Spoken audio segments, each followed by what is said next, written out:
드리겠습니다. 예, 평소에 다른 또 모습이 있지요. 오늘 추수감사 주일입니다. 우리 추수감사 주일 또 한 해 동안 우리 함께하여 주신 그 하나님께 한번 감사의 박수를 드렸으면 좋겠습니다. 예, 감사합니다. 예, 좀 감사하지요. 이렇게 우리가 또 감사하는 마음으로 이렇게 준비도 하고 또 드렸는데요. 하나 제가 고백하겠습니다. 원래 하나님 앞에 예물을 드릴 때는 거룩하고 흠이 없이 이렇게 드려야 되는데 제가 오늘 이 달걀을 옮기면서 하나를 떨어뜨려서 깨졌어요. 그래서 제가 바로 먹을 수는 없어서 그래서 하나 정도는 흠이 있습니다. 근데 이해해 주시고 감사합니다. 우리 또 집사님들께서 같이 나오셔서 섬겨 주셨는데요. 하나님 앞에 감사하며 또 우리가 예배를 드렸으면 좋겠습니다. 오늘은 우리가 추수감사 주일로 예배하는 날이지요. 감사 주일은 한 해의 또 수확을 하나님께 감사하며 보내는 그런 날이고 모두가 한 해를 또 돌아보면서 하나님께서 베풀어 주신 그 은혜에 감사하는 또 저와 여러분 되시기를 바라는데요. 오늘 말씀을 다시 한번 보도록 하면은 우리 데살로니가전서 5장 18절의 말씀인데요. 말씀을 한번 볼까요? 우리 다시 한번 읽어보겠습니다. 시작. 범사에 감사하라. 이것이 그리스도 예수 안에서 너희를 향하신 하나님의 뜻이니라. 아멘.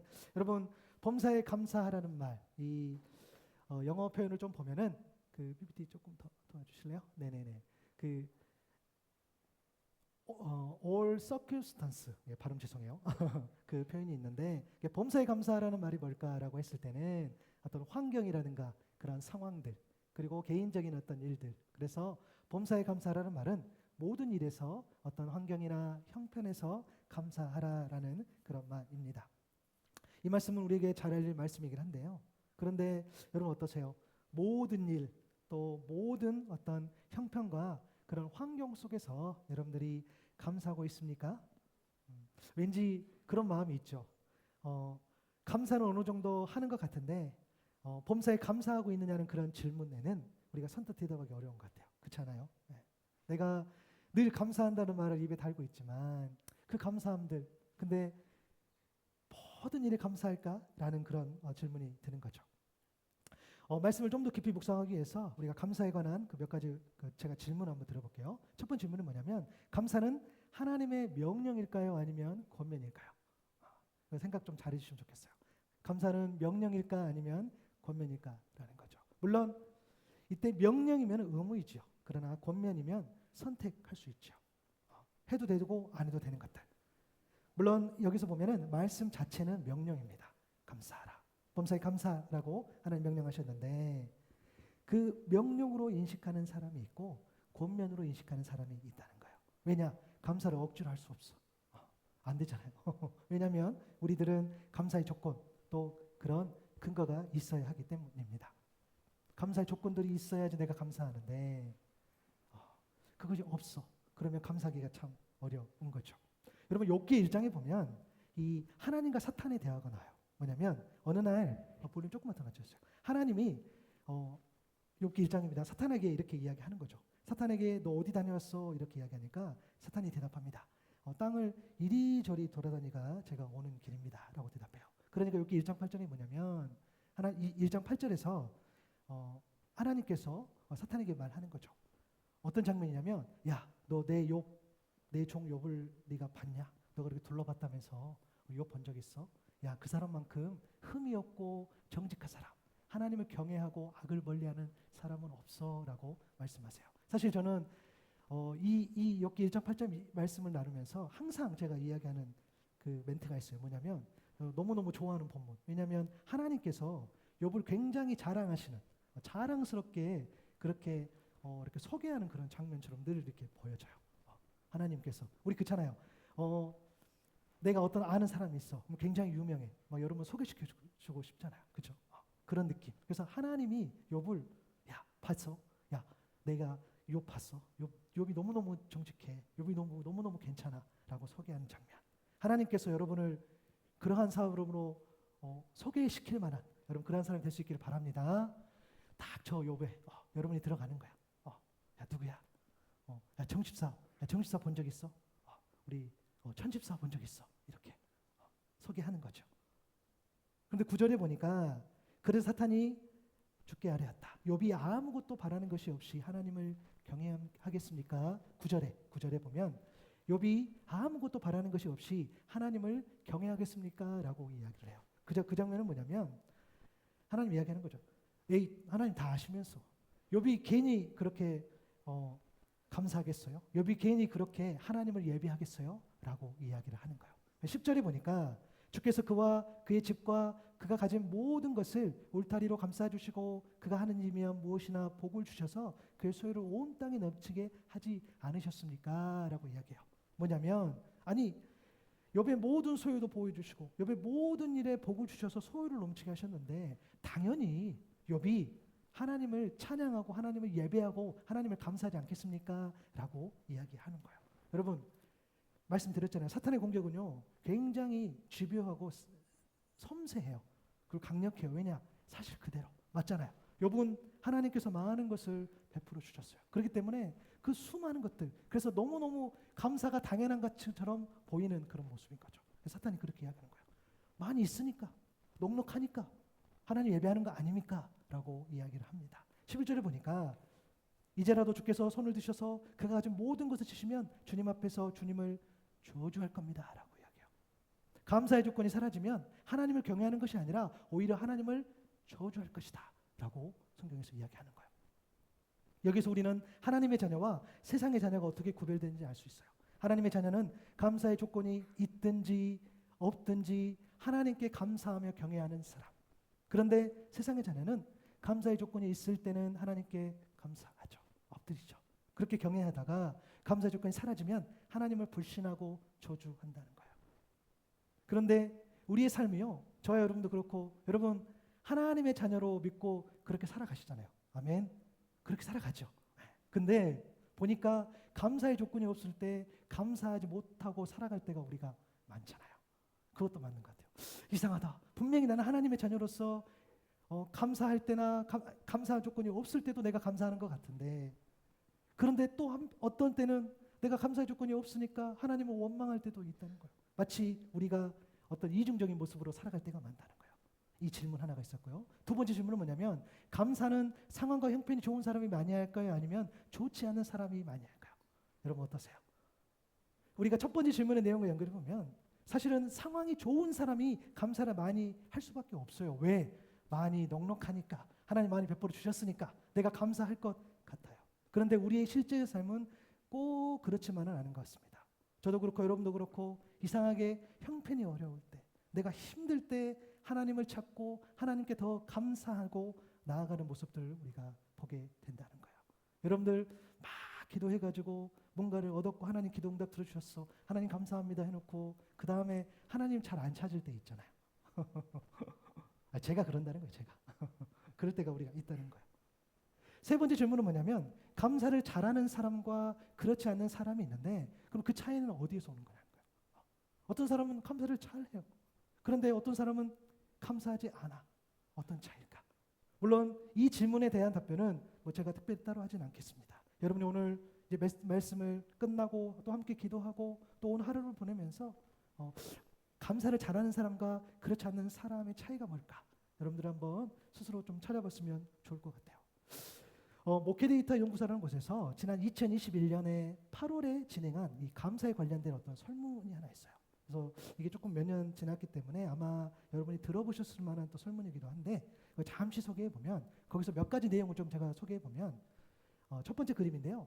범사에 감사라는 성경 말씀을 하나님의 명령보다는 공고의 말씀으로 훨씬 더 이해를 한다는 거예요.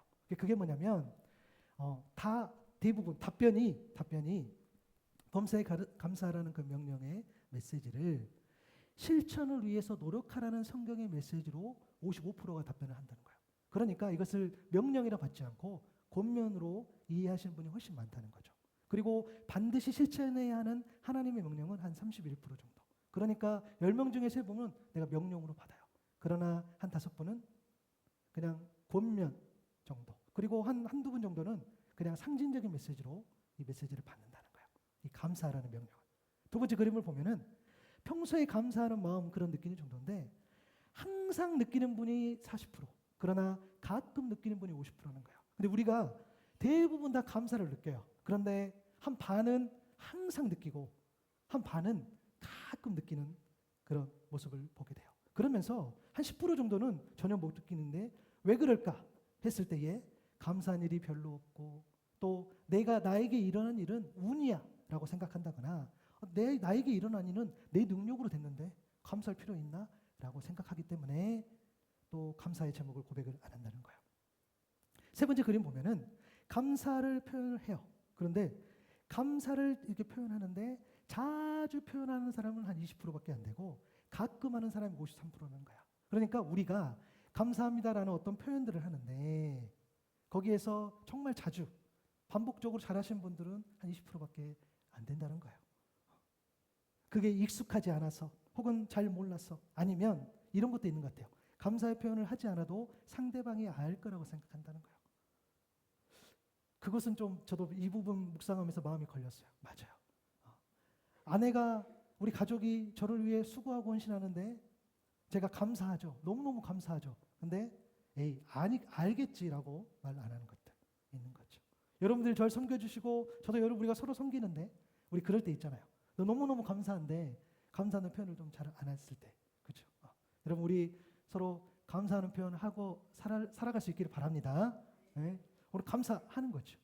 오늘 또 그 예배 끝나고 식사하실 때도 먹었는데 생각한 것보다 더 맛있으면 상관없는데 좀 덜 맛있어. 그래도 엄청 감사해 주시기 바랍니다. 할렐루야. 그렇게 하는 거죠. 네. 죄송해요. 무조건 맛있어야 돼요. 오늘 점심 맛있어. 맛있어야 돼요. 네. 그런 것들. 그리고 한 가지만 더 살펴보면 이건 조금 우리가 심각하게 볼 내용이기도 해요. 고난 가운데 감사한 기도했습니까? 라는 그런 걸 질문한 건데 고난 가운데에도 감사를 해요. 근데 자주 하는 것은 11%밖에 안 되고 가끔 하는 건 44%. 그런데 거의 안 한다가 46%나 된다는 거예요. 고난 가운데서. 고난 가운데서는 왜 안 하냐라고 했을 때 거의 안 해. 감사를. 어떤 사람은 늘 해요. 근데 어떤 사람은 가끔 해요. 그런데 반 정도는 고난 가운데 감사를 안 한다는 거예요. 그렇죠. 물론 우리가 공감이 되죠. 고난한데, 아픈데, 힘든데 고백 안 하는 거예요. 그렇게 생각 안 한다는 거예요. 맞아요. 여러분 이처럼 우리는 생각보다요 감사와 거리를 두고 살아가는 그런 신앙인이 내 주위에 어느 정도 있다는 걸 알 수 있어요. 그것은 내가 될 수 있고 또 여러분이 될 수 있고 내 가족이 될 수 있고 내가 속한 공동체가 그럴 수 있다는 거예요. 감사할 일이 많은 것 같은데 감사하지 않고 감사할 일이 많은 것 같은데 거기에 대해서 충분히 인식하지 않고 그렇게 살아간다는 거죠. 너무 슬플 것 같아요. 우리 하노이 샘물교회가 감사를 잊어버리는 교회가 된다면 감사할 것이 사실은 너무너무 가득한데 그죠? 눈에 보이는 것들, 눈에 보이지 않는 것들 너무너무 많은데 그것을 잊어버리는 교회라고 한다면 그리고 그것을 잊어버리는 교회라고 누군가가 이렇게 이야기한다면 너무너무 슬플 것 같아요. 그렇죠? 그것은 개인도 마찬가지겠죠. 여러분이 그리스도인인데 감사를 잊어버리고 살아간다? 글쎄요. 너무 슬플 것 같습니다. 그렇다면 우리는 왜 우리에게 감사와 다소 거리를 두는 듯한 모습이 남아있는 걸까요? 그것은 두 가지를 잃어버렸기 때문 아닐까 생각해 보는데요. 그 첫 번째가 뭐냐면 감사는 명령인데 명령을 수행하기 위한 훈련이 필요하다는 사실을 잊어버렸기 때문이에요. 다시요. 감사가 명령이에요. 하나님 명령하셨는데 여러분 명령을 수행하려면 훈련이 필요해요. 그런데 훈련이 필요하다는 그런 사실을 우리가 잊어버리는 거죠. 여러분 우리가 잘 아는 것처럼 이스라엘은 하나님이 선택한 민족입니다. 왜 이스라엘 이야기를 자꾸 하느냐? 성경에 이스라엘 대상이 이야기하는 것도 있지만 하나님이 이스라엘을 택했다는 것은 하나님이 이스라엘처럼 우리를 택하셨다는 말이기 때문이지요. 신명기 7장 7절과 8절에 보면 주께서 너희를 사랑하시고 택하신 것은 너희가 다른 민족들보다 수가 더 많아서가 아니야. 오히려 너희는 모든 민족들 가운데서 수가 가장 적은 민족이야. 너희도 연약한 민족이야. 그러므로 내가 택했어. 왜? 그런데도 주께서 너희를 사랑하시기 때문에 너희 조상에게 맹세하신 그 약속을 지키시려고 강한 손으로 너희를 이집트 왕 애굽의 바로 손에서 건져내시고 그 종살이던 집에서 이끌어내어 주신 것이다. 아멘. 그래서 우리가 잘 아는 것처럼 출애굽의 그 영적인 의미는 뭡니까? 죄의 노예에서 의의 자유인으로 이렇게 불러주신다는 거예요. 이스라엘 백성을 출애굽하시면서 노예에서 의인으로 건져주신 것처럼 저와 여러분을 어떻게 합니까? 죄의 노예에서 의의 자유인으로 그렇게 불러주시고 선택하셨다는 거예요. 신명기 7장 9절에서 11절에도 보면 그러므로 너희는 주 너희의 하나님이 참 하나님이시며 신실하신 하나님을 어떻게 해요? 알아야 한다는 거예요. 주님을 사랑하고 주의 계명을 지키는 사람에게는 천대에 이르기까지 그의 언약을 지키시며 또 한결같은 사랑을 베푸시는 그런 신실하신 하나님을 알아야 한다는 거예요. 그렇게 말씀을 주시면서 결국에는 명령과 규례와 법도를 잘 지키라고 이야기를 해주세요. 그러니까 하나님이 선택한 하나님의 자녀답게 살기 위해서는 하나님이 주신 것, 명령과 규례, 법도, 그 율법을 잘 지켜야 한다. 그 율법에 대해서 훈련이 되어야 된다라고 이야기하시는 거예요. 여러분, 사실 말씀을 주시면서 그 말씀을 지킬 때에 우리가 어떻게 어떤 약속을 하면서 그것을 어떤 반복적으로 뭔가를 잘 해낼 수가 있겠어요? 처음에는 잘 안 되잖아요. 그렇죠? 근데 그것들을 반복적으로 해 나가면서 지켜내는 거죠. 처음에 예배드리기가 힘들었지만 예배를 반복적으로 들으면서 하나님께 예배하는 것이 피조물로서의 마땅한 자세다, 의무다라고 우리가 믿어지고 받아들여지면 그때부터 예배에 대해서 여러분들이 진실되게 참여하잖아요. 오늘 또 여러분들이 억지로 이 자리에 나오신 것이 아니라 온전히 하나님의 은혜를 구하고 감사함으로 나온 줄로 믿습니다. 그렇게 나오셨기 때문에 오늘 나오시는 거예요. 맞아요. 이것 또한 훈련이 우리가 되어지는 그런 과정이죠. 그래서 이 말씀, 근데 그 훈련의 중심에 말씀이 있는데 이 말씀을 잘 지키기 위해서 하나님이 허락하신 훈련이 바로 광야였어요. 신명기 8장 2절과 3절에 보니까 너희가 광야를 지나온 40년 동안 주 너희의 하나님이 너희를 어떻게 인도하셨는지를 기억하라는 거예요. 그렇게 오랫동안 너희를 광야에 머물게 하신 것은 너희를 단련하고 너희를 시험하고 너희가 하나님의 계명을 지키는지 안 지키는지 너희 마음속을 알아보려는 것이었다. 주께서 너희를 낮추시고 굶기시기도 너희도 알지 못하고 너희 조상도 알지 못하는 그런 만나를 먹이셨는데 이것은 사람이 먹는 것으로만 사는 것이 아니라 주의 입에서 나오는 모든 말씀으로 산다는 것을 너희에게 알려주시는 것이었다. 아멘. 여러분, 하나님은요 이스라엘 백성을 하나님의 자녀답게 살기 위해서 끊임없이 훈련을 시키셨어요. 왜요? 그 훈련을 통해서 하나님의 사람으로 성장하고 성숙해져요. 그리고 그 하나님의 사람으로 성장하고 성숙할 때 그래서 하나님과 더 친밀하고 더 교제함으로 나아갈 때에 비로소 하나님의 온전을 구원을 이루고 누리게 될 줄로 믿습니다. 그렇기 때문에 감사 또한 마찬가지인 거예요. 왜 감사해야 되는가? 왜 감사해야 돼요? 그것이 오늘 본문의 말씀처럼 우리를 향한 하나님의 뜻이기 때문입니다. 하나님이 나의 주님을 인정하고 주신 말씀을 믿고 감사하며 그 말씀대로 살아가는 것, 그것이 피조물을 향한 창조주 하나님의 뜻인데 그 하나님의 뜻이 있기 때문에 우리는 감사하는 거예요. 그 뜻 안에 담겨 있다는 거예요. 그 뜻의 시작과 마침이 바로 사랑인 줄로 믿습니다. 우리를 향한 하나님의 모든 말, 모든 행동, 모든 하나님의 사랑 안에 담긴 하나님의 그 말씀, 그것이 하나님의 뜻이라는 거예요. 요한복음 3장 16절의 말씀 우리 한번 같이 읽어보도록 하겠습니다. 제가 읽어볼게요. 하나님이 세상을 이처럼 사랑하사 독생자를 주셨으니 이는 그를 믿는 자마다 멸망하지 않고 영생을 얻게 하려 하심이라. 여러분 놀라지 마세요. 이 말씀이요 여러분 잘 아는 말씀이죠. 전 세계 신앙인들이 가장 많이 검색하고 가장 많이 사랑하는 말씀이에요. 압도적이더라고요. 그리고 두 번째 말씀이 제 기억으로는 여호수아 1장 9절의 말씀인데 어찌됐든 이 간결한 말씀을 저도 그렇고 여러분들 좋아하는 이유, 하나님의 뜻이 너무나 선명하게 나타나 있기 때문에 하나님의 뜻은 예수 그리스도를 믿고 영원한 생명에 이르고 하나님과 영원히 교제하는 것인 줄로 믿습니다. 그 뜻을 쫓아갈 때 그래서 믿음으로 순종함으로 그 뜻을 온전히 알고 그 뜻대로 살아갈 때 하나님의 온전한 구원을 이루고 누리게 된다는 거예요.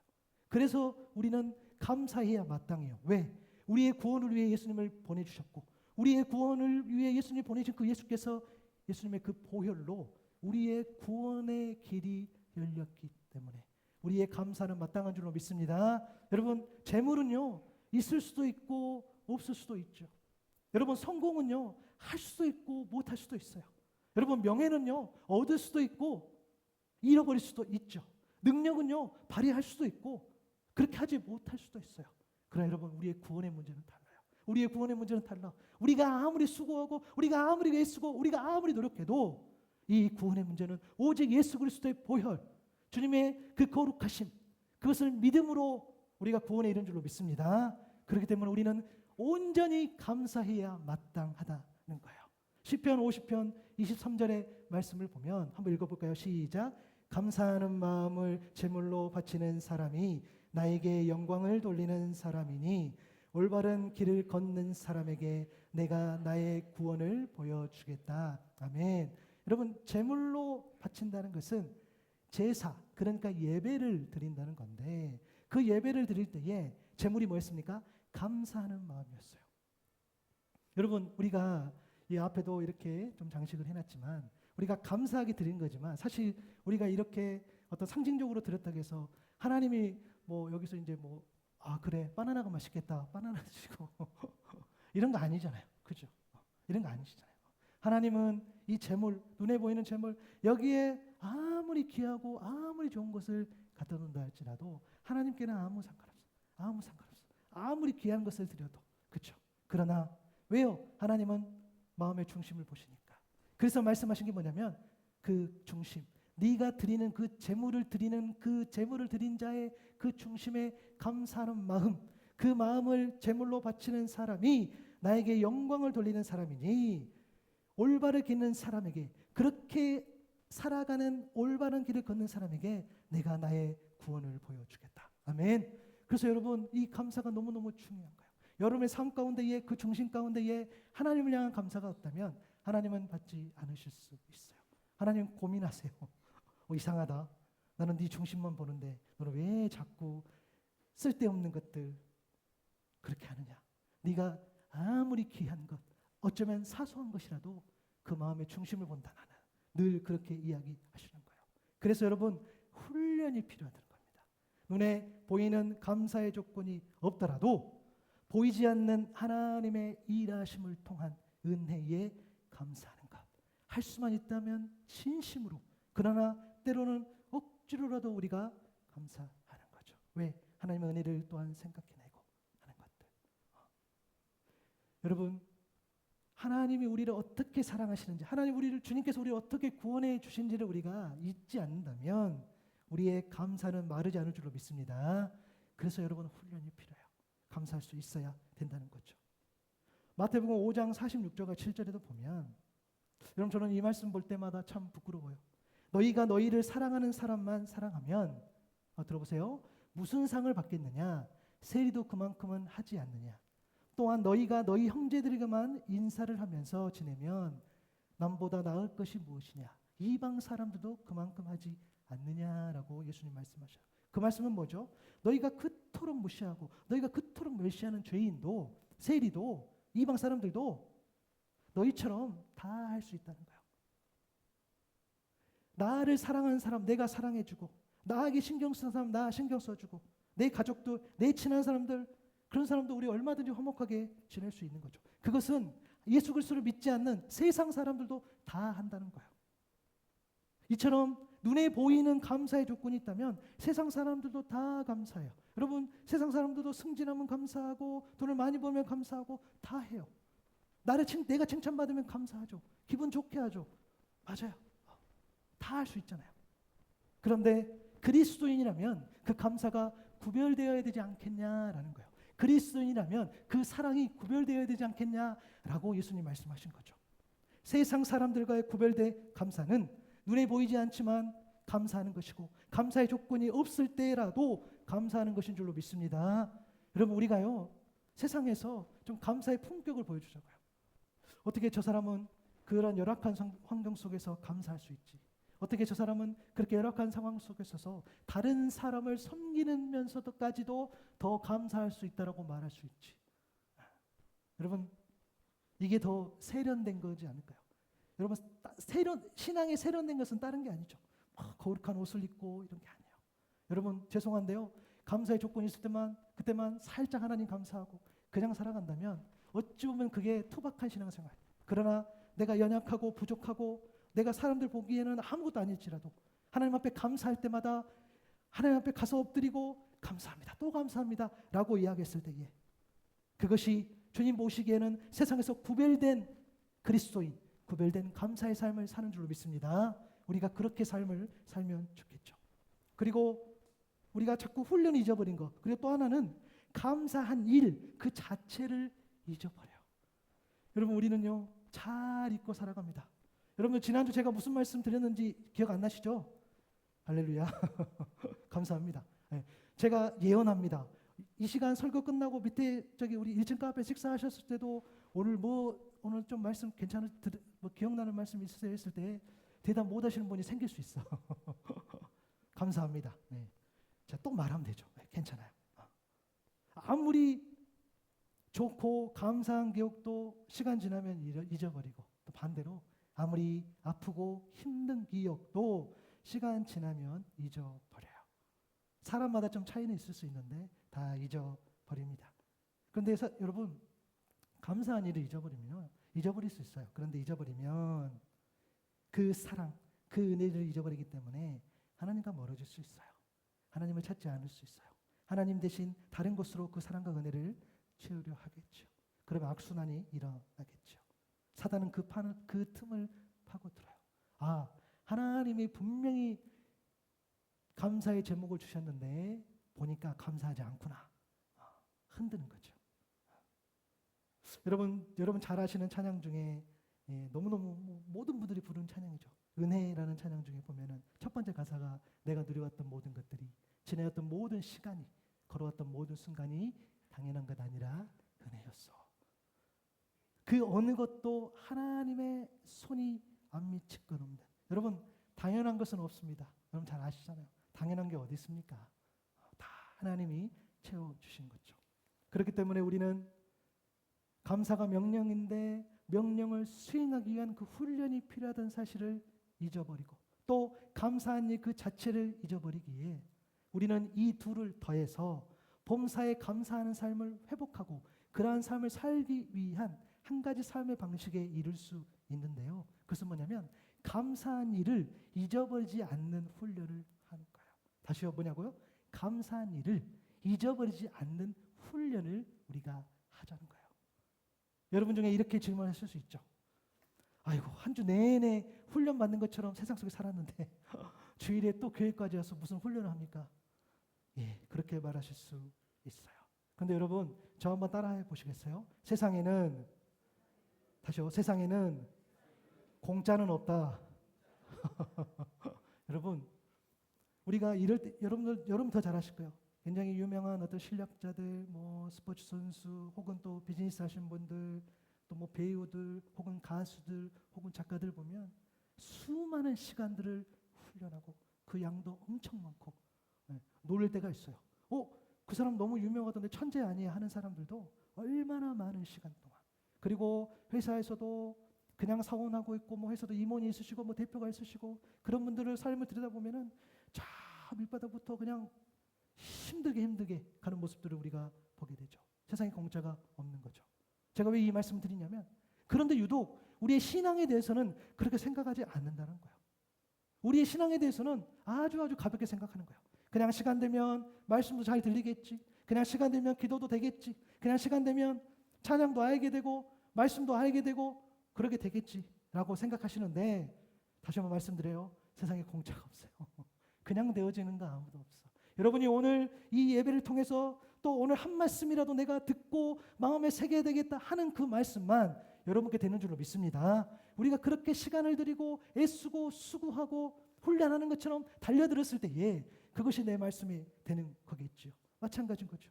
여러분 제가 앞에 아까 찬양할 때 그 MR로 이렇게 하지만 여러분 죄송해요. 우리가 반주자가 없기 때문에 찬양 MR로 하긴 하는데 여러분 제가 찬양을 잘 하든가요? 못 하든가요? 대답 잘 해주세요.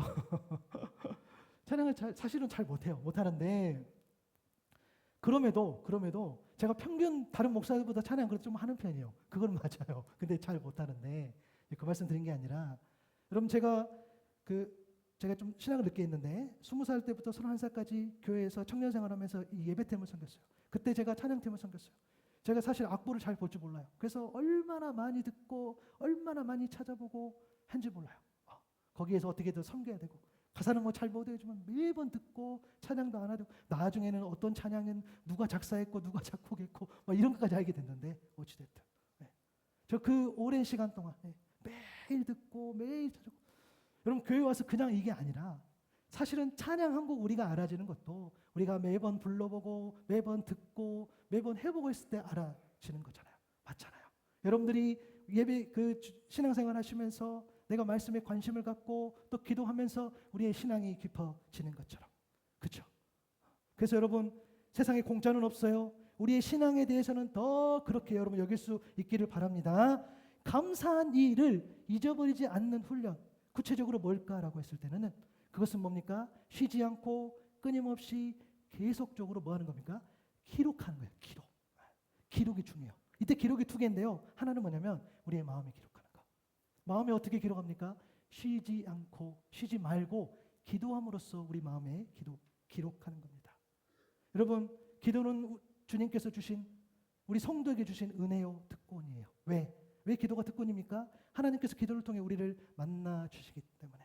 기도는 단순히 무언가를 얻기 위한 어떤 간구, 호소 그런 외침이 아니에요. 여러분 세상 사람들이 오해한다니까요. 왜 자꾸 교회 와서 막 달라고만 그래? 그것은 부분이에요. 여러분이 혹시 달라고 하지 않으셔도 하나님이 필요하시면 주실 줄로 믿습니다. 당연히 주시죠. 왜요? 사랑하니까. 아니 사랑하는 사람 좋은 거 주려고 하지 않습니까? 너무 당연해요. 사랑하지도 않는데 예수 아들을 보내서 핏값으로 여러분을 구원해주셨겠어요? 아니요. 여러분 너무너무 사랑하기 때문에. 그래서 귀한 것, 더 좋은 것, 더 좋은 것을 여러분에게 예비하신 줄로 믿습니다. 그런데 기도는 말 그대로 부분. 그러면 진짜 기도는 하나님과의 관계인 줄로 믿습니다. 하나님과 교제하는 거고 하나님과 대화하는 거. 그래서 하나님께 기도하면서 끊임없이 하나님의 뜻을 묻고 그 뜻을 살아갈 때에 그것이 하나님의 뜻임을 우리가 알게 되는 거죠. 그렇게 기도를 통해 대화를 지속적으로 할 때 감사는 너무너무 자연스러운 반응이에요.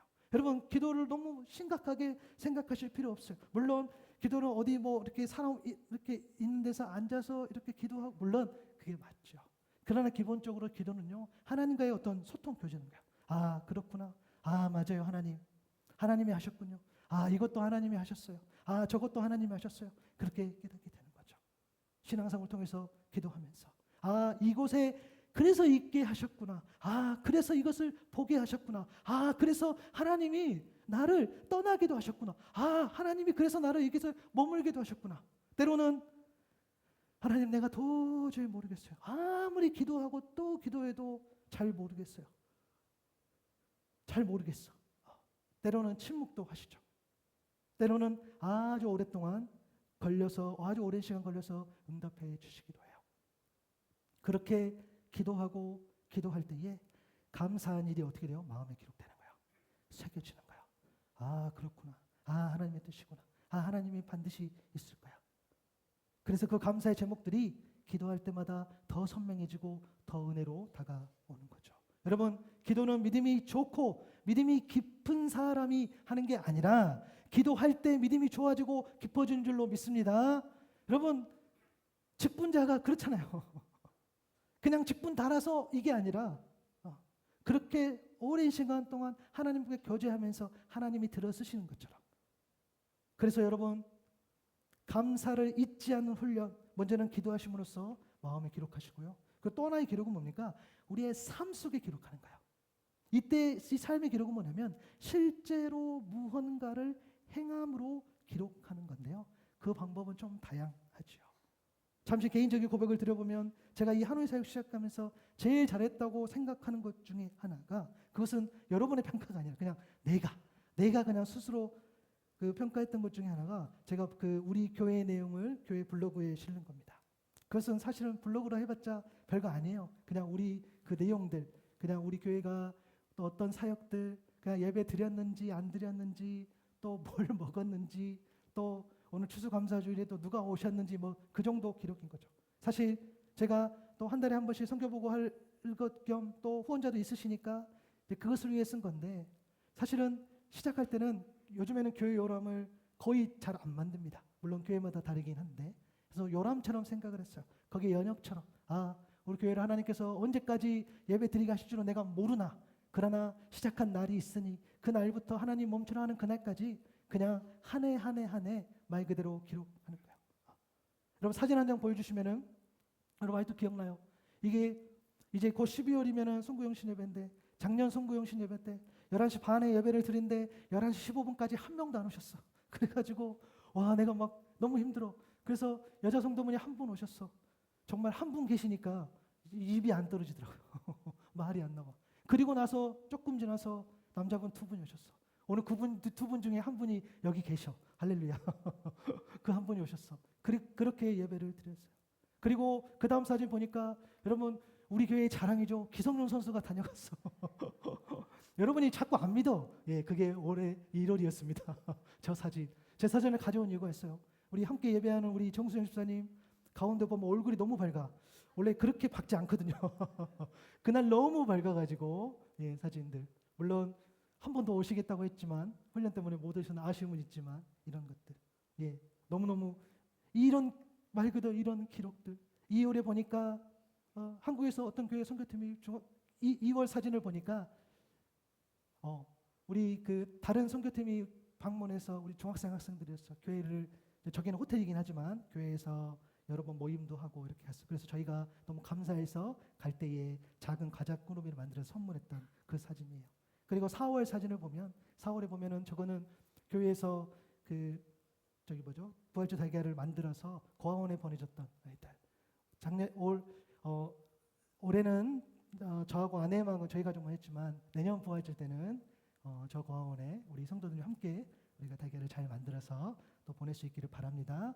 5월에 보니까 드디어 우리 아내가 그 파칼국수 여러분 그게 등장하고요. 예, 본격적으로 등장하고 6월에 보니까 베트남 손님들이 또 이 카페를 찾아주셨어. 제가 나중에 알았어요. 베트남 사역자시더라고. 그래서 거기서 이렇게 모임을 하셨더라고. 그리고 7월에 보니까 한국에서 또 CCC 팀들이 오셔서 이 공간을 보고 저 공간 안에는 저렇게 모임하지만 그 다음 모임 때는 이제 베트남 형제들이 와서 같이 모임을 하더라고요. 그래서 우리 교회가 공간으로서 활용이 됐고 8월 사진을 보니까 한국에서 그 집사님께서 그 베트남 친구들을 고용을 해서 일을 하는데 우리 1층 카페를 한 보름 정도 이상 사무실로 이용해 주시면서 썼던 그 모습들. 그리고 9월에는요. 사실 전혀 모르는 사진이긴 하나 한국에서 목회하시는 또 목사님께서 우리 그 교회를 방문해 주신 그 사진. 그리고 10월에 보니까 우리 교회가 그래도 처음으로 성도로 교제하면서 윷놀이했던 그런 사진이고요. 그리고 2024년, 2025년 제가 연수 잘못했네요. 작년에 1주년 우리 그 예배 때 저렇게 드렸던 예배. 사실 저 예배 사진 속에는 여기 한 3분 그러니까 우리 정식사님 그리고 또 우리 이 선생님 부부 그리고 우리 승주 형제 이분들 외에는 다 이제 한국 가시고 또 방문하셨던 그런 분들. 그러나 올해 또 우리가 사진을 보면은 예, 이렇게 또 지금 더 많은 분들이 섬겨주고 계시는 이런 모습들. 여러분 사실은요 그냥 기록이죠. 기록인데 여러분 놀라지 마세요. 이러한 기록들 하나하나를 새겼을 때 이 기록, 이 감사의 기록, 이 감사의 노트가 곧 우리의 비전 노트로 된다는 거예요. 우리 교회의 비전이 되고 변화가 된다는 거예요. 하나님께서 이렇게 쓰시는구나. 맞아요. 한국에서 어떤 팀들이 오면 그들과 교제하면서 더 우리도 신앙생활 할 수 있다는 거. 그리고 여러분 카페를 통해서 베트남 사람뿐만 아니라 믿지 않는 자들과 교제하는 거 제가 말씀드렸잖아요. 목사들은 특히 또 우리들은 하나님을 교회 다니시지 않는 분들을 만나기 쉽지 않아. 그러나 정식으로 비즈니스를 하니까 믿지 않는 분들을 만나게 돼요. 제가 일하는 게 너무 힘들 때도 많지만 너무너무 감사해요. 믿지 않는 자들을 만나서 그들에게 어떻게든 그리스도인의 선한 모습들 그리고 교회를 소개하고 그들에게 이곳이 교회가 있다라고 말해주고 그리고 이곳에서도 하나님께 예배한다라고 말해주고 이런 것들. 그리고 음식들. 여러분 제가 이게 다 말한 것들은요. 오늘 이 경험을 통해서 이런 경험이 있었으니 이제 이렇게 하면 되겠다라고 한 내용이 아니에요. 처음부터. 그러니까 하나님께서 하나의 사역을 시작하시면서 그때에 이미 하나님께서 주신 마음들 하나하나 했었을 때에 그 내용들이 지금 이루어지는 줄로 믿습니다. 그래서 말씀을 드리는 거예요.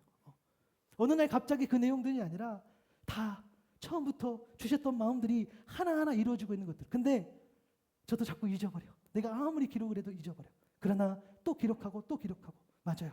저는 온라인으로 기록했지만 그래서 여러분들 자꾸 감사 노트라든가 감사 일기라든가 이런 것들 또 감사의 나눔도 너무 중요해요. 제가 이런 어떤 방법을 말씀드리는 것이 아니라 그만큼 우리가 실제적으로 우리의 삶 속에서 감사를 어떤 방법대로 여러분들이 기억할 수 있도록 기록하는 것들이 너무너무 중요하다는 거예요. 그 기록이 여러분의 비전이 될 줄로 믿습니다. 그리고 여러분 또 삶 속에 기록하는 거 하나가 뭐냐면 나의 시간과 물질을 드리는 거예요. 여러분 참 죄송한데요. 우리는요 감사할 일이 생기면 감사 기도하고 감사 찬양합니다. 그런데 내가 너무 은혜 받았어. 은혜 받았기 때문에 하나님께 물질을 드리고 내가 은혜 받았기 때문에 하나님 앞에 내가 수고하고 헌신하고 여기까지가 잘 안 되는 게 사실이에요. 여러분 그래서 뭐 재물을 드려야 한다, 봉사해야 된다 이걸 말씀드린다는 것이 아니라 우리가 온전히 받은 은혜로 나아갈 때는 너무너무 그게 봉사라든가 시간을 드리고 물질을 드리고 그것은 너무너무 자연스러운 것다는 거예요. 그것을 표현하며 살아갔다는 거예요. 그것을 표현하고 살아갈 때에 하나님이 더 큰 것으로 갚아줄 줄로 믿습니다. 그것이 우리를 위한 길이라는 거예요. 여러분 2025년 저 사진 하나 더 보여주시면은 작년 추수감사주일 사진이에요. 저하고 저 아내하고 성도님 한 분이 이렇게 했다면 올해 또 추수감사주일은 조금 더 오셔서 더 세팅도 하고 했던 이런 내용들. 그렇죠? 이것은요 단순하게 내가 감사합니다 그게 아니라 내가 받은 은혜가 있기 때문에 시간을 내어서 직접 수고하고 헌신하는 거예요. 오셨던 분들 중에 내가 시간이 많아서 내가 할 일이 없어서 그런 분이 하나도 없어. 없다고 하셔야 돼요. 아멘. 없어. 다 내가 받은 은혜가 있어서 감사함으로 나아간 거죠. 그리고 지난 저희 2주년 감사 예배 때 여러분들 중에 한 분께서 감사 기도 헌금을 드리시면서 썼던 기도 제목들 그 내용들을 제가 저기에다 좀 만들어 봤어요. 사랑과 은혜가 충만하신 하나님 아버지, 작은 등불 같은 이 교회가 지친 영혼들에게 위로가 되고 하나의 사람들에게 주님의 사랑을 전하는 통로가 되게 하소서. 모든 영광과 찬양을 주님께 올려드리며 예수 그리스도의 이름으로 기도드립니다. 아멘. 이렇게 고백하시면서 헌금을 드렸던 이 고백들. 여러분 믿음이 있고 감사의 제목이 있는 사람이 수고하고 헌신하고 물질 드는 것이 아니라 수고하고 헌신하는 그 자리를 통해서 나의 믿음이 자라고 감사의 제목이 더해주는 줄로 믿습니다. 여러분 자꾸 그래서 내가 언제 뭘 하고 내가 믿음이 더 좋아지면 여러분 세상에 공짜는 없어요. 우리가 하나님 앞에 더 나아가는 것이죠. 우리가 더 하나님 앞에 더 드리는 것이죠. 우리의 삶의 기록들을 하나하나 채워갈 때에 하나님께서 여러분에게 더 감사의 큰 제목들로 더해 주실 줄로 믿습니다. 여러분 우리의 삶은 버겁고 힘들 때가 많죠. 그렇죠. 그러나 우리가 앞에 고백했던 것처럼 당연한 거 하나도 없습니다. 하나님의 은혜입니다. 하나님의 뜻이지요. 그래서 하나님께서 여전히 뜻으로 정하셔서 여러분에게 감사를 이야기하셔요. 그런데 우리는 잊어버리죠. 훈련이라는 생각도 잊어버리고 감사하는 일 그 자체도 잊어버리고. 그래서 여러분 기록합시다. 기도하면서 마음에 기록하시고요. 그리고 삶 속에서 실제로 여러분 우리의 삶을 들여서 내가 어떤 형식으로든지 기록할 수 있는, 그래서 그것을 되뇌이고 그리고 그 감사의 기록들이 우리의 비전으로 변화되는 그런 모습들을 보게 되는 그런 은혜를 누릴 수 있기를 바랍니다. 사실 이렇게 하고 설교를 마무리하려고 했었어요. 그런데 하나님께서 한 가지 더 일을 또 주셨어요. 그것은 뭐냐면 지난 수요일인데 한국에서 가깝게 지내는 후배 한 명이 연락을 줬어요. 그런데 이제 동생이죠. 동생 연락을 줬는데 어떤 다른 사람의 소식을 이렇게 줬어요.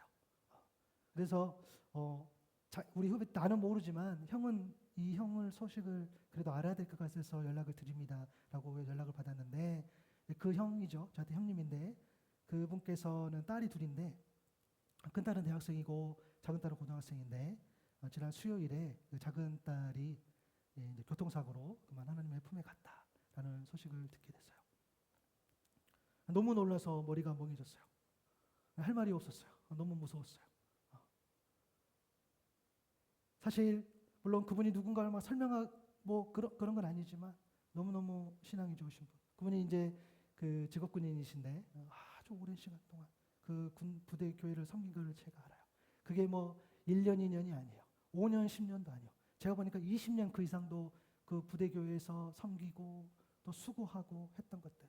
자기가 가진 그런 모든 것들을 헌신하면서 지나칠 정도로 헌신한다라고 할 때도 많았어요. 제가 볼 때는.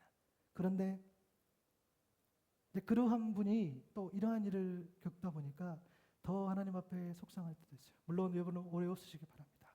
물론 하나님 앞에 수고해서 더 서운하고 수고하지 않는 분이 더 이런 일을 어려움을 겪고 그런 거 아니죠. 그냥 제가 친한 분이 가까운 분이 그런 일을 겪었다 하니까 그러면서 너무너무 머리가 아팠어. 왜? 하나님 범사에 감사하라고 이번 주 설교하는데 제가 범사에 감사할 수가 없어요.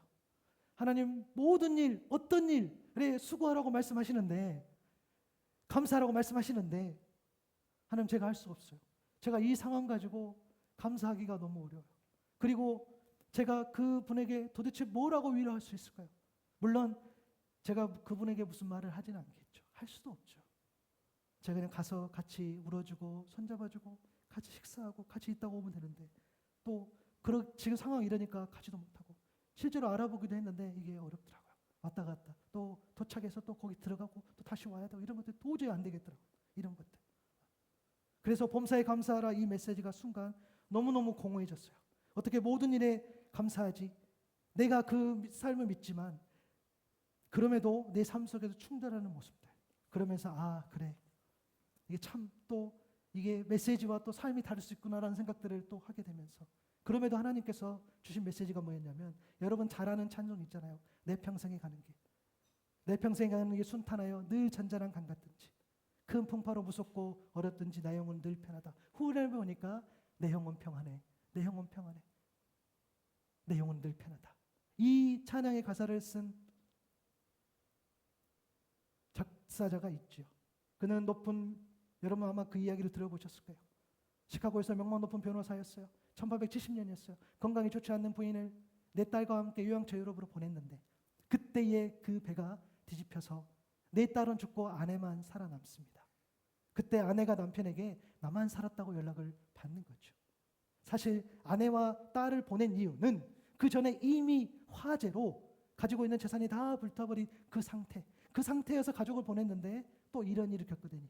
그러면서 아내를 만나러 유럽으로 가는 그 배 안에서 사고 지점을 통과할 때에 밤새도록 울부짖은 하나님께 기도했던 그때에 하나님께서 주시는 놀라운 평안을 맛보고 이 찬송시를 작사했다는 거예요. 그래서 이 찬송이 되게 유명하죠. 그렇구나. 범사에 감사라의 마지막 퍼즐은 하나님의 평안이구나. 요한복음 14장 27절의 말씀처럼 우리 한번 읽어볼까요? 시작. 평안을 너희에게 끼치노니 곧 나의 평안을 너희에게 주노라. 내가 너희에게 주는 것은 세상이 주는 것과 같지 아니하리라. 너희는 마음에 근심하지도 말고 믿고 하지도 말라. 그렇구나. 하나님의 평안이구나. 이 평안은 주님과 함께 누릴 때 누리는 세상에서 가장 큰 위로임을 믿습니다. 왜 이것이 세상에서 주는 것과 같지 않는다 그렇습니까? 여러분 세상은 눈에 보이는 평안이겠지요. 조건이겠지요. 그러나 여러분 하나님은요. 당사자에게 개인에게 그 개인에게 주신 하나님의 평안이 있어요. 우리가 다 같이 예배드리지만 오늘 여러분 가운데에 누군가는 말씀이 잘 들릴 수도 있고 누군가는 말씀이 잘 안 들릴 수도 있고 그렇구나 하실 수도 있고 아니야 잘 모르겠어 하실 수 있는 것처럼 하나님은 오늘 또 성령께서 여러분 한 사람 한 사람을 개인적으로 만나 주신 줄로 믿습니다. 그 평안도 마찬가지인 것같아요.